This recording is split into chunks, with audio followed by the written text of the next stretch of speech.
Hi friends, ఇప్పుడు నేను మా చేనులకు వచ్చిన అన్నట్టు.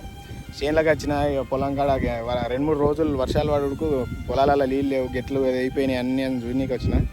ఇప్పుడు చూపిస్తాను చూడండి.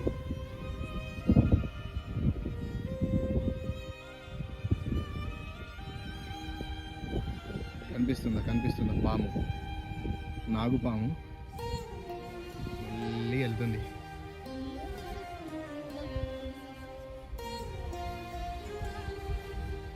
చూస్తారు కదా, ఇగో నీళ్ళు ఏమైనా కనిపిస్తున్నాయి. కొన్ని ఈడ బుంగ పట్టదు కాబట్టి ఇలా వచ్చి అయిపోయినాయి నీళ్ళు మొత్తం. అని పొలం కూడా అవుతుంది. చుట్టుపక్కల వాళ్ళందరూ కలుసుకురు, మసాలా చల్లుకురు, మంచిగా అలా పచ్చబడుతున్నాయి. మేము చల్లుతామనే టైంకే వర్షం పడే కల్పించిన అన్నీ చేసినా కానీ పొలం అయితే మంచిగానే ఉంది, పర్లేదు అనుకో. కలిపి